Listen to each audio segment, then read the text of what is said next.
tuning into the Generational Gauntlet Top 5 Faves.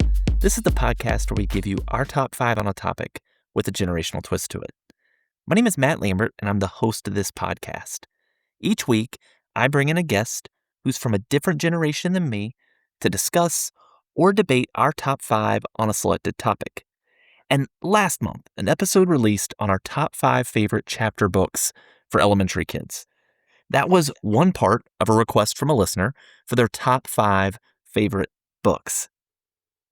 Chapter 2, pun intended, is today, and it's our top 5 favorite picture books. And if I was going to do a topic on books, you are most likely going to read to kids. I had to bring on someone who has a ton of experience reading these style of books to students, to children. And that person is my wife, Madison, a fellow millennial who was a public school teacher for 10 years. So she's definitely somebody who has read these style of books to many a student. So Madison, welcome back. I have to say it's interesting. When you first came on here many episodes ago, you claimed you would only be a one-time only guest. And now you're on here for the third time. So how does it feel? Right. Gotta go. I was going to say, how does it feel to become kind of a regular at this point and somebody who keeps getting requested to come on this podcast? Don't get carried away. Don't get carried away. What does it feel like to be requested, though? I'm not buying it. You're not buying it. All right. Well, we're going to get ready to jump in here in a moment. If anybody has listened to the last time Madison was on, we talked about kind of an anti-top 5 list. We talked about the movies we wished we hadn't seen. Today, we're going with our more traditional list of something that makes our top 5 faves. And if you all have listened to the last episode with Madison, I lost it a lot laughing with her on here before. I have a feeling that might happen again today, as she's already kind of messing with me since we're both on camera and showing me things of our dogs and what they're doing. So if you're a first-time listener here to the podcast, here's how this whole podcast thing works.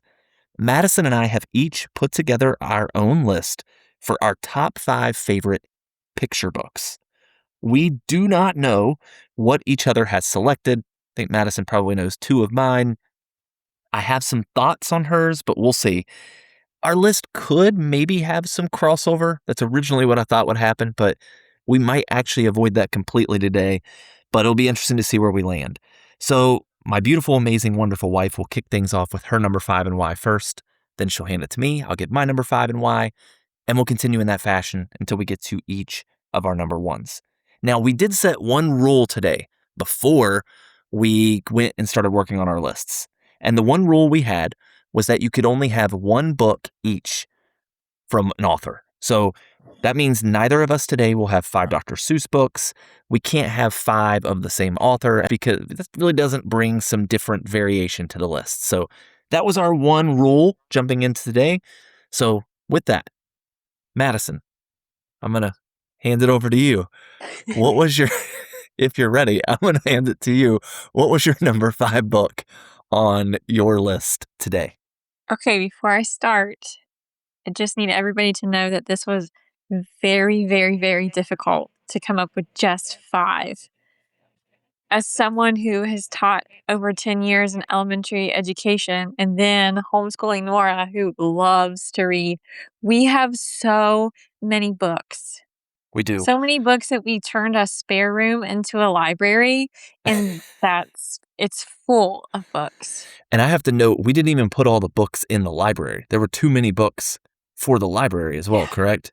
Yes, I donated a ton of books. Yeah, and we still have a ton. So I went in the library and tried to narrow it down, and I just ended up with a huge stack of books. So I'm not 100% happy with my list because I would like it to be longer, Okay. but it is what it is. Just know that out of all the books that I chose, these are books that I have read several times to students and with Nora, and we own every single one of them. Mm-hmm. Okay. Before I start my list, there are some that aren't going to be on there, but probably should have been because they're really good series. I love the Llama Llama Red Pajama series. It's a fantastic series. That Don't Let the Pigeon Drive the Bus and other books. Mm-hmm. And then Howard B. Wigglebottom, that's a really good one for teaching different things like learning to listen and how to deal with bullies and sharing and things like that. And then Chrysanthemum did not make my list, and I was really, really sad about that because it's such a good book, but I had something else in its place that was kind of similar. So honorable shout out to those. And now, after all that talking, I get to talk some more for my number five. Okay. My number five, I don't know if you've heard of this one. I didn't hear about it until I started teaching. It's called The Halloweener, and it is by Dave Pilkey. And fun fact, when I was Googling how to say his name, because it's spelled D-A-V, it's pronounced Dave. His full name is David, but he goes by Dave, and he spells it D-A-V because when he worked at Pizza Hut, there was a mishap with his name tag. The E didn't make it, so that just stuck, and that's how he spelled it. So now you know. I decided to put this book on my list because it's a holiday book. It's the only holiday Mhm. book that's on the list. I have loved reading this book to students every Mhm. year on Halloween party day because they're all in costumes. They're hyped up, ready to eat all kinds of candy. And it's just a fun story that holds their attention. So the story is about a dachshund, which is a type of dog, and his name is Oscar, which is, comical. He was teased a lot because of his unique body type or shape. The story takes place on Halloween. They're getting ready for trick or treat. He comes home after a day of being picked on and finds out that his mom made him a costume to wear. Sweet. Until he realizes that he is going to be a dun dun dun hot dog. Really doesn't, help his case with being picked on for his body type. Now Yeah. he is a hot dog with mustard, and he doesn't have a very good trick or treat experience because of the way everybody's treating him. But have no fear. At the end of the book, I'm not going to give out the details, but please know that Oscar saves the day in a very Oscar way and became a very respected and beloved character from all of the past bullies. They Nice. recognized his worth, shall we Mhm. say. The illustrations in this book are really funny. They're bright and entertaining, and it's just a cute story that teaches that everybody is worth something. I like it. I was looking it up because I do think I've seen this book before. It was nominated, it said, for the Buckaroo Book Award and the Mountain Laurel Book Award. So had some recognition from, people that give away awards as well. And before I jump into my number five, I want to say something about awards because it kind of comes into play for at least one of mine today. But there's a couple of major awards that children's books will sometimes get. And if anybody checked out the list last month that I had with Aubrey, where we did a book episode, she talked briefly about some of those awards, but I'm going to highlight those again. So, two of the awards that children's books may get if they're deemed worthy. One's called the Randolph Caldecott Medal, which is usually just shortened to the Caldecott, and it's given annually to the preceding year's most distinguished American picture book for children. The John Newbery Medal, which is usually just called the Newbery, is awarded annually by the American Library Association for the most distinguished children's book published in the previous year. And notably, I don't have any books on my list that actually won one of those awards. I do have books that have won other awards, but I'm curious if Madison has any that makes it on her list that do. But my number five is The Giving Tree. And it's an OG from 1964. It's by Shel Silverstein. And it was interesting as I did research on this book. Madison, did you know that this book is deemed highly controversial today? I think so. Okay, I did not. So they say it's controversial today because we're trying to decide whether the relationship between the boy and the tree, that I'll get into here in a moment, is a positive or negative thing. Is it a toxic relationship? And for anyone who's been living under a rock or a tree, uh, if you don't know what this book is, it follows a boy and his apple tree as both age through life. And the boy continues to need things from the tree. That's shade when it's hot outside, branches to swing on. As he gets older, I need parts of the tree to build a boat. I need a stump to sit on because I've become old. And the tree just keeps giving and giving and giving to him, hence the name. And it's one of those books as a kid, and I think even as an adult, it kind of hits you in the feels a little bit. Mhm. So I can see why people might view it controversial. I don't know if I really go that far with it, but I'm not alone in thinking this book ranks high. So here's some stats, some awards that it has. As of 2001, Publishers Weekly ranked this the 14th best hardcover, all-time best-selling children's book. In 2007, it ranked third on the Teacher's Top 100 Books for Children by the National Education Association. In 2012, the Scholastic Parent and Child magazine ranked it the ninth best book for kids all time. All time, it sold 14.5 million copies. And while it didn't win either of those major, most prestigious awards I mentioned, the Caldecott or Newbery, it did win the 1974 New York Times Outstanding Book Award. Weird that it happened 10 years after release, but, that's their prerogative. So whether you think this book is about selfless love or you find it to be toxic, I think it's a literary classic, and I think it can be explained either way. And because of all those reasons, I kind of like the nuance that the book has. So number 5 for me, Madison, does The Giving Tree pop up on your list today? It does not. It's a good book, but it's a little sad. I mean, it is. All of my books on my list are the opposite of that. Okay, that's fine. I mean, life's sad enough, so why add some more Right? sadness to it? Right. No, I like it. Well, I'll hand it back to you. What is your number 4? Okay, my number 4. I don't know if you've heard of this one. This is Pig the Pug, I think I have. and it's a series. There are several books. We own several of them, but the one that I'm going to talk about today is just the original. It's called Pig the Pug, and it is by Aaron Blabey, and I believe he's an Australian author.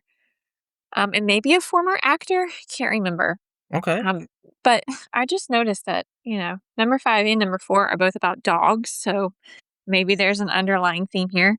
But this book is about a pug named Pig, Mhm. and he is like main character energy. Okay. He likes for everything to be about him. And in all of the stories that I have, he's very greedy and selfish and wants everything for himself and his poor friend, which is a dachshund named Trevor. Another theme there. We had Oscar the dachshund in the last book, and now we have Trevor the dachshund in this one. Um, he has to deal with all of the shenanigans that Pig the Pug has to put him through. The books are funny. They teach lessons like sharing, being honest. There's even one that I think that's on hygiene, Okay. about him being stinky. But the books are funny. They rhyme. They keep the kids engaged, and the endings are usually pretty funny. The consequences for Pig, he usually ends up in like a body cast or something dramatic as such. It's funny, I do remember Pig the Pug, and I remember reading some of those to Nora, like, It's so way back in the cute. day. When you said Trevor, that's when it hit me that, okay, because 'cause isn't there one, like, maybe a bowling ball or something falls out of the top of the closet and, like, smacks him on the head or something like that? Yes, and I love the rhyming. Well, Pig flipped his wig. Well, I'll throw in a couple things to back you up on this one. So obviously, this was in Australia, so the awards were a little different, but two that it won that are apparently big there, the Yaba Award, which is the Young Australians Best Book Award, Hmm. and the Kroc, KROC, the Kids Reading Oz Choice Awards. So it won both of those in 2015, which is apparently like really big in Australia. So I really like that entry. Like I said, number 5, I thought I had read like the Halloweener, but that one I know for sure I've read Pig the Hmm. Pug. So really good entry on your list, and I'm catching a major dog I theme know. for you. Yeah. There's yep. Well, my number 4, Madison, we said we could only have one from each from an author. That was the rule we set today, and Yes. my list would not be complete without an entry from one of the greatest children's authors of all time, Dr. Seuss. And this Mm, entry is yes. Green Eggs and Ham. Okay. And this 1960 classic has been entertaining kids with the story of Sam I Am trying to get his buddy to eat those green eggs and ham. And this is a classic that actually stems, I did not know this, from a bet that Seuss made with his editor. Seuss and his editor said, I don't think you can write an Mm, engaging children's book using a vocab of only 50 words. Interestingly, the only word in the whole story that is even more than one syllable is anywhere. I don't think this is one I need to describe, as I think everyone, anywhere, should be familiar with this classic. So, green eggs and ham is a dish that I think has been best served consistently over time. I've got some stats to back that up. In 1967, it was the best selling children's book. By 2000, it was the most popular Dr. Seuss book and the fourth best selling hardcover children's book in the United States. In 1999, the National Education Association ranked it the third best children's book. In 2007, teachers ranked it fourth. In 2012, Scholastic Parent and Child magazine ranked it the number 7 greatest book for kids all time. Universal Islands of Adventure has a green eggs and ham cafe. There have been various adaptations of the book, including a 2019 Netflix adaptation that has Adam Devine and Michael Douglas. The book has sold a whopping 200 million copies worldwide. And I see every year on social media, on Dr. Seuss's birthday, everybody's serving their kids green eggs and ham. Schools, I've seen teachers doing it. So I think you see a lot of buy-in from people. This is a book you mentioned with Pig and Pug. You like the rhyming. With Dr. Seuss, you love the cadence. Like, it's something you can almost rap those lines with Dr. Seuss. And I love that this one stood the test of time. I also, on an A-related note, love both eggs and ham, even if I can't eat the the latter anymore. But it's number 4 for me. Do any Dr. Seuss books make your list today, Madison? Actually, they do not. Oh, Not because I okay. don't like them, but because it was too hard to just come up with one, You know where what? we could only pick one per author, so That's fair. I'm not I even just going to went ask you your favorite Dr. Seuss because there might be a top 5 in the future on Dr. Seuss. And who knows, you might be making an appearance since you're now a regular, whether you like it or not. So I'll leave that alone and I'll kick it well, back to you for your number 3.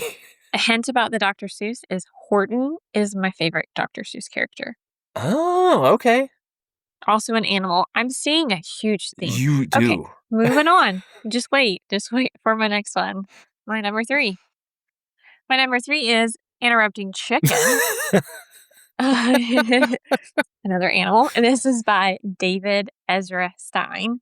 This book is so much fun to read. Mm-hmm. I read it. I read it in my classrooms a lot, and then it was a fun book to read with Nora. It's called Interrupting Chicken, and it's about Papa Chicken. And then you have Little Chicken, which is the child.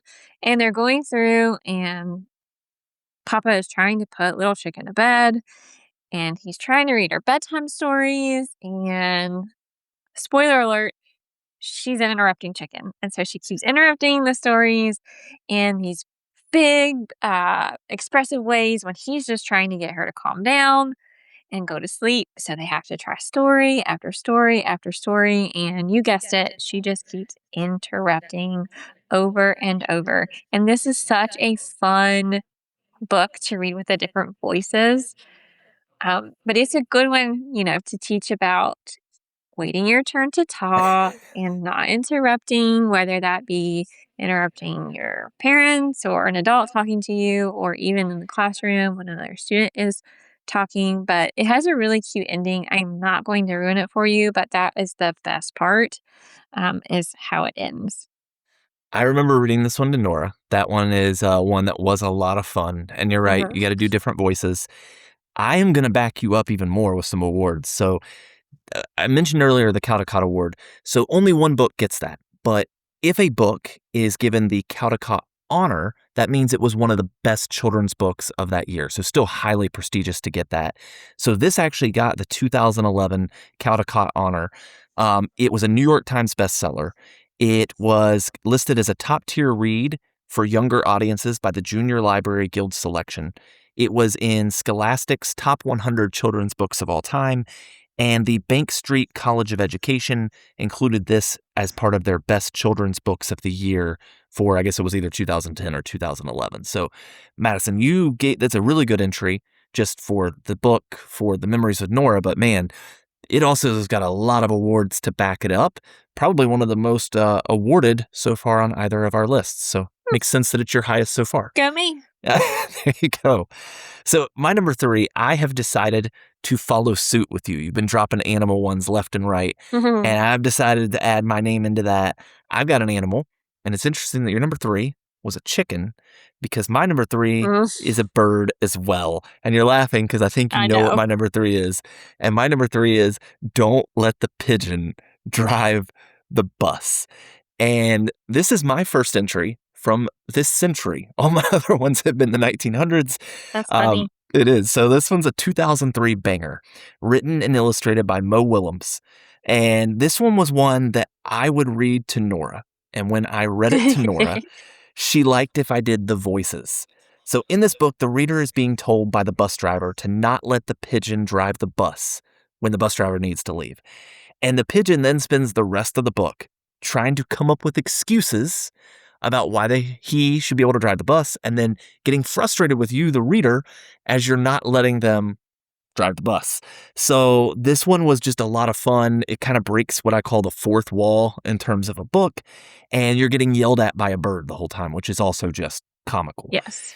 This was the first of the Pigeon's Adventure series, in which there's been 10 additional books starring Pigeon.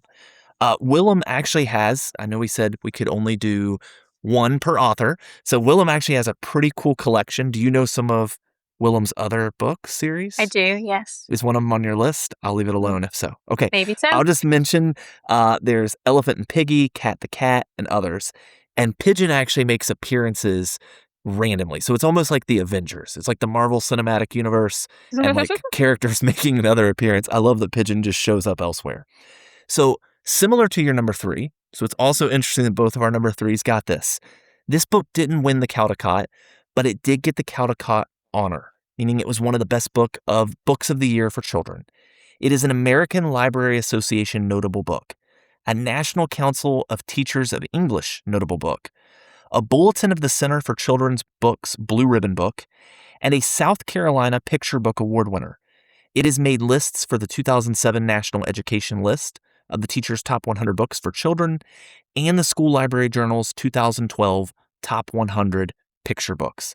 So really, regardless of the awards, the fact that it's humorous, that it breaks the fourth wall, and most importantly for me on my list today, I read it to Nora numerous times and I had so much fun doing it. Number 3 for me. Madison, I feel like Don't Let the Pigeon Drive the Bus. You knew this one was on my list. I feel like it may have been on yours if it wasn't on mine. I had, Don't Let the Pigeon Stay Up Late, I Oh, think that's a good one too. was a contender, but Okay. just had to bump it out there. Okay. Well, that's I my love number. how interactive they are, though. They are. They're so much fun to read, especially to a young kid who's really engaged in the story. Well, I will kick it back to you. What's your number 2? Okay, you might have mentioned, my number 2 on your number 3. Okay. Um, my number 2 is an Elephant and Piggy book. Now, I love all of the Elephant and Piggy books, but I did just pull out I Am Invited to a Party, Mm-hmm. and I'll explain why that one is the one that I am talking about. But this is by Mo Willems, and that is the author of the Don't Let the Pigeon Stay Asleep and Drive the Bus and all those things. The characters are Gerald the elephant, and then Piggy is a pig. I'm not sure why she didn't get a special name, but I love it all the same. The illustrations are just very classic. Not a lot going on in the background. You can Mm-hmm. focus on the characters, and I love how the books are. They have the word bubbles. Yeah. This is a great early reader series, and the reason that it's on my list is because we have so many of these Elephant and Piggy books, and when Nora was first learning how to read, that was like her jam. She loved reading them, and she would even do the little voices. You know, Gerald the elephant, he had like a deep voice, and then Piggy was like squeaky like this. I still have videos on my phone of her reading this specific book, which is why Uh-huh. it is the one that I'm talking about. But they're really cute. Okay, so this book is about Piggy being invited to her first party, and Gerald thinks that he's the party expert and he knows how to help. But then it just becomes, do they really know what's happening? But it's a very cute book. I have all of the books in the series have simple vocabulary, so it is easier for kids that are learning to read order to feel confident about their reading skills. and they're just very entertaining. No, I agree, and, I was trying to see if this one won any awards. They're kinda stacking in this book series. I guess the series itself has secured multiple Theodore Seuss, Geisel Awards and Uh-huh. Geisel Honors for being the most distinguished books for beginning readers, and if anybody is not familiar with Mo Willems has been killing it. Apparently, Willems also has 6 Emmy Awards for his writing when he was on Sesame Street, so dude has just been putting in work for real. But no, definitely a great entry, and I do remember those m- images of Nora. Oh, there's Pigeon. Oh, nice, I like it. So this got invited, but I do remember those memories of Nora sitting reading those, and I know you showed me a video on your phone the other day of her reading it. Are you catching her reading it? Awesome memories. So Yes, and um, when she caught me recording, she stopped and she gave me the, "Oh, no, you didn't, look." she did, which she did a lot when we would record her growing up. Yes. All right. Well, my number two, I have stayed with the animal theme. And my number two kicked off a whole franchise of books. But my favorite of that franchise is the 2005 hit Llama Llama Red Pajama by Anna Elizabeth Dudney. And I apologize if I'm mispronouncing her last name. That's right. Okay, I appreciate it because we know I sometimes don't say things the best. This New York Times bestseller spawned a series of books, stage plays, dance performances, musicals, and even an animated TV series on Netflix. In this absolute banger of a book, Llama gets anxious when his mom leaves him alone while he's in bed. And I believe Mama's on the phone. This little guy's having a total crash out, though, and losing his mind, which I think every parent has experienced. You go to put the kid to bed, you're trying to do other things, and the child's just losing it. So it's a very humanizing book. In 2011, this book was chosen as the Jumpstart's Read for Record book in 2011, setting the world record for most readings for a particular book in one day. The book is cleaned up with awards. It was a Scholastic Parent and Child, or made the list of Scholastic Parent and Child 100 Greatest Books for Kids. It made Bank Street's Best Children's Book, Missouri Building Block Award winner, National Public Radio pick, and the Carolina Children's Book Award Master List winner for picture books. It has sold over 10 million copies since '05. And I remember reading this book to Nora. I remember reading a lot of the Llama Llama series, but this one was, I think, one of the most fun ones to read for me as he's continuing to lose his mind and getting more animated with my reading. And I think something that makes this one even more special, though, is back in 2017, the rapper Ludacris was on Power 106 radio, and he legit rapped this entire book as a freestyle song. Now, I think he ad-libbed some, and I need to go back and listen to the full thing. But the book, when a book like this has cadence and bars that an acclaimed rapper is saying, you know what, I'm gonna freestyle this book, that just speaks to how well it's written, how much fun it is, how well it rhymes, and it had to make my list for reading it to Nora for the fact that Ludacris dropped it on the radio. Number two for me. Madison was Llama Llama. I can't remember it with your honorable mentions. Was that anywhere close? I Yes, it think you was on said it there. was. Okay. I love Yeah. all of those Llama Llama books. Definitely a good read. So I will hand it back to you to hear what made the best on your list, your number one. Okay, but before I give my number 1, I Uh-oh. have to give an official honorable mention with details. Okay. Are we go with that? Yeah, because You're I'll give my honorable mentions before my number one. So you're have gonna at it. be you're gonna be like, Why?" Okay. Okay, so my honorable mention, and I'll explain. Secrets of the Animal World. Please, blood-sucking parasites. Now, before you become concerned about my well-being, let me be clear. This has nothing to do with the actual book itself. I'm not even gonna tell you the author because it's not important. Nobody needs to be reading this. It is quite disgusting of a book. It goes through and it tells you more about fleas than you would ever, ever, ever want to know. The illustrations in the book are disgusting, and there are diagrams about things that I just don't want to look at. But here is where the book comes in to play as my honorable mention. When I was teaching with Anne Henry, she found this book in her filing cabinet when we went into new classrooms. And we started a game where she would hide it in my classroom, I would find it and hide it in her classroom, and we would go back and forth. Well, I decided to play the long game. I held on to that book for several months. And if anybody knows anything about Anne Henry, it's that she loves Mary Poppins.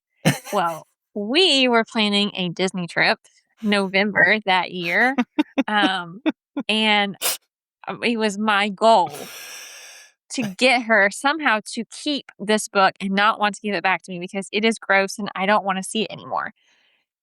So I took the book. It was very premeditated. I took the book. We drove in a car all the way to Disney World, which was like, what, 12 hours? Yeah, Um, roundabout. I took it in my backpack into Disney World, hid it in there. When I had to go through security, they were probably like, what in the world is wrong with you? But I was committed to it. We went to Epcot and we found Mary Poppins and we waited in line. And I was so embarrassed for her to see the book as she autographed it. So I bent it all the way backwards, hiding exactly what it was. I didn't want her to see any of the pictures or anything because it's Mary Poppins. She's very respectful. So she signs the book. We take photos. I tape them in the book. And I am like, I'm winning.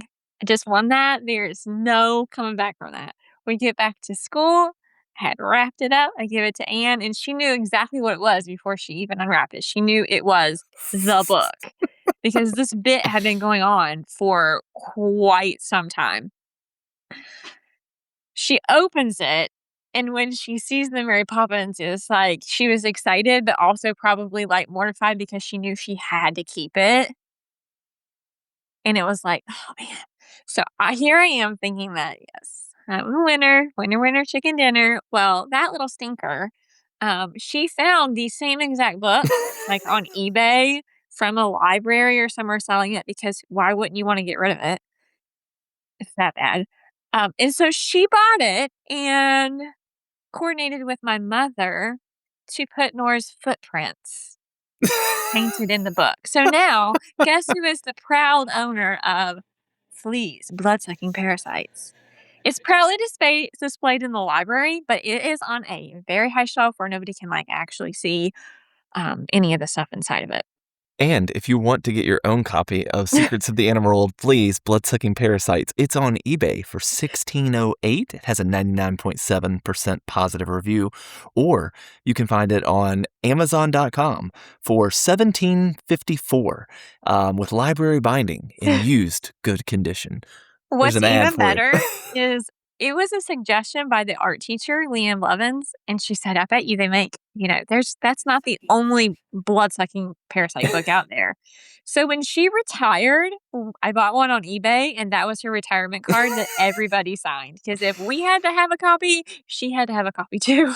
Well, this author, Andreu Lamas, if this book starts to blow up because of this podcast, reach I out to us. apologize. Let us know if we've got readers jumping to, read your book. I can't come up with any non-gross puns related to fleas. I'll leave it alone.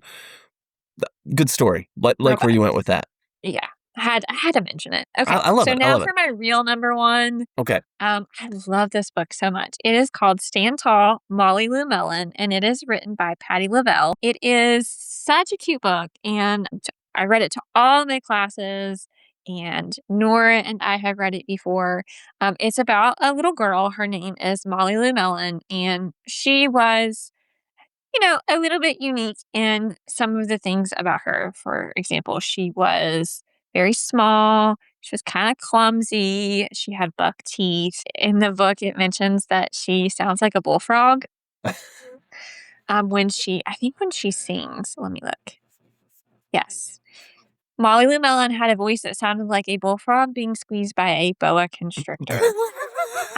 What so a description. She was unique, right? And we all are unique in our own right. But her grandma, she was very close to her, and her grandma would always tell her, "Walk as proudly as you can, and the world will look up to you," and different, like, motivational things like that.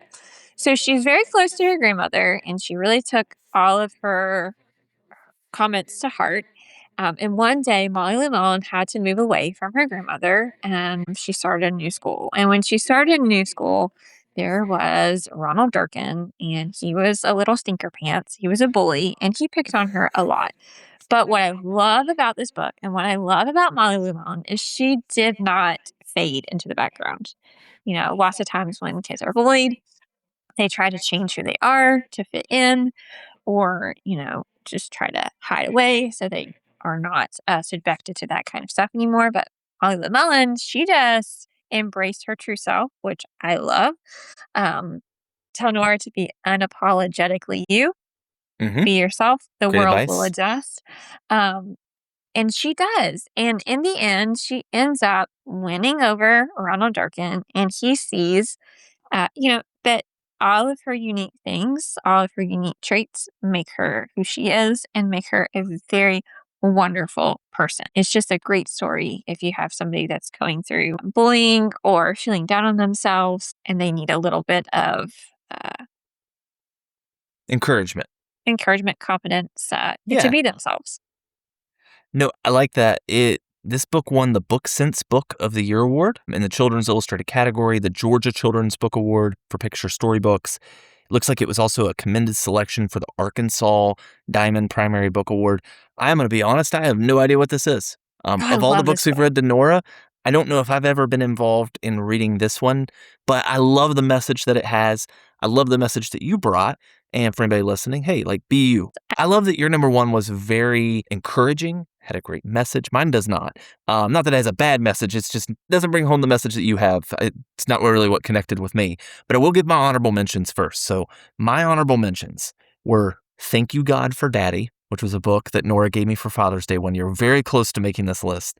If You Give a Mouse a Cookie was on my list. It's a Great good one. book. The True Story of the Three Little Pigs. Nora's Ark, because again, Oh, I love that Nora, one. that's a good one. And I think that one actually won either the Newbery or the Caldecott. I can't remember which. And then Detective LaRue, Letters from the Investigation. That was Those are so good. it's a funny read. I liked him. But the one that had to bring home number one for me. So I'm going to give a little bit of lead in for this. My wife knows I love a good collaboration or team up. I love the Marvel movies, the Avengers, because I love like when multiple heroes get together. If you give me two rappers who are just spitting fire bars with each other, I'm down. Give me two basketball players who are just cooking a defense, a la LeBron James and Kyrie Irving in the 2016 NBA Finals. Still the greatest finals performance of all time, but I'll digress. And in 2000, two well-known and highly regarded authors went into their writing and illustration bags. And those authors are Jane Yolen and Mark Teague, who did the illustration for this book, kicking off the first book in the greatest, bar none, children's book series of all time. And that book was How Do Dinosaurs Say Goodnight? This amazing piece of literal genius shows dinosaurs who are showing out and doing the most in this book at bedtime versus what a good dinosaur should be doing. And the book is great for kids because it's this juxtaposition of, hey, like with this book, here's what you should be doing at bedtime. Are all these things that these bad dinosaurs are doing, is this appropriate? The answer is no. This is what a good dinosaur or a good child should be doing. And this was my favorite book series to read to Nora as she was growing up. Because when I got to the parts where the dinosaurs were misbehaving, I would continue to get louder and louder as I read it, sometimes to where you had to tell me to stop because this was a bedtime story. This Right? was not me getting her amped up like we were at a rave, but I would end in this crescendo that just got Nora like on like just full volume. We're like full energy, full send. Not what was best for her to go to sleep, but I enjoyed every second of it. So I've never done this before on the podcast, but I'm going to read a section of this book. And we'll see if I blow out anybody's ears or if I destroy my microphone. But this would give you all a feel for what Nora would get when I would read this book to her. And it would be like this. How does a dinosaur say goodnight when Papa comes in to turn off the light? Does a dinosaur slam his tail and pout? Does he throw his teddy bear all about? Does a dinosaur stomp his feet on the floor and shout, I want to read one book more? No, I'm going to stop there because I would get louder. That gives Yes. you all the Yes, you vibes. would. Madison could tell you she could be on the other side of the house downstairs and I am full volume. And then when I would get to the good stuff, I would change my voice to, no, a dinosaur doesn't. He does Sugary this sweet. because that's how the book's supposed to be read. And if you read it any other way, you're doing it wrong. That's my 2 cents. But just such a fantastic book. It was fun to read as an adult. It brought out my inner child. Who's just clamoring to get out all the time. In these books, I looked this up. I think every single book has 11 different dinosaurs that are part of the illustration. And as a kid who grew up loving dinosaurs, just makes it even cooler of a read. This book series, or this book individually, has sold over 15 million copies. It was awarded an ALA Notable Book Award. It won the Christopher Medal. But its number one most important recognition that it has in all of the book awards is being number one on my list today, because that's how much I value this book. And I think it's important that I put it number one. Madison, was this book series about the dinosaurs, was it anywhere near your consideration? I really do love that series. It was a very popular series. It was books that I could not keep on the classroom shelf. They kept getting checked out. What I like when you mentioned the different dinosaurs, I'm pretty sure, don't they have the different types of dinosaurs labeled in the illustrations in case you want to know They the specific do. types? They do. They have them, I think, in the illustration. Yeah, it's like, so like this They're picture. like small, just written Yeah, so like this along. one dinosaur, a Tyrannosaurus Rex, is sitting in his bed, and he is on the bed. It says Tyrannosaurus Rex. The front of the book also has the different types of dinosaurs that you will see in the book as well. So yeah, there's maybe 10 or 11. I think 11 was what I read online, but it looks like maybe there's only 10 dinosaurs that are in this specific book. But you've got like some of them I can't say, like I can't Right. pronounce it, but the Stegosaurus, Triceratops, Tyrannosaurus Rex, and then there's a bunch that I don't know how you say those words. A lot of letters going together. But yeah, you're Mhm. right. Well, that was number one for me. I do gotta ask because you made a comment when we were preparing for this that there's so many good ones. Did we miss any other like classics? Any other ones that should be on these lists? I had so many books, Matt. I mean, I had to just commit because it was I could go back and forth all day. I tried to mention the ones that I really liked, but there's so many like bedtime stories Mm-hmm. that I loved reading to Nora. What is it called? What if animals Oh, kiss goodnight? how do animals kiss goodnight? I don't know if Yeah, it's something what like if that. animals or how do animals. It's out there. I had to leave it behind because it couldn't mix with these five here. But like there are so many that I love reading with Nora, but I didn't want to have five bedtime stories. Yeah, makes sense. Your list was much more diverse than mine, except you had a lot of Um, dogs. yeah. So looking at it, only one book was not animal characters. That's The other okay. four were. Only one had humans. Hey, but that was your number one, so It was my there number you go. one. Such a good book. Well, Madison, thank you as a regular guest on the show. Thank you for making another appearance. I love the face you just made at me as I said that. For the audience who won't see the video, she did give a bow just now, so she's that was nice. But for all those that are listening, for that listening audience, thank you all for checking out the podcast today. If you've not done so yet, like, subscribe, leave us a 5-star review. Let someone else know to check this podcast out. This, as I mentioned at the beginning, is the second episode related to a suggestion by a listener where they wanted the top 5 books. We couldn't just do one list on books, so we're breaking it down by genres. There's going to be some other ones coming in the future. With that said, if you've got a topic you'd like to hear covered on this thing, send it in to generationalfave5@gmail.com. That's generational, FAVE, the number 5 at gmail.com. Thank you all for tuning in.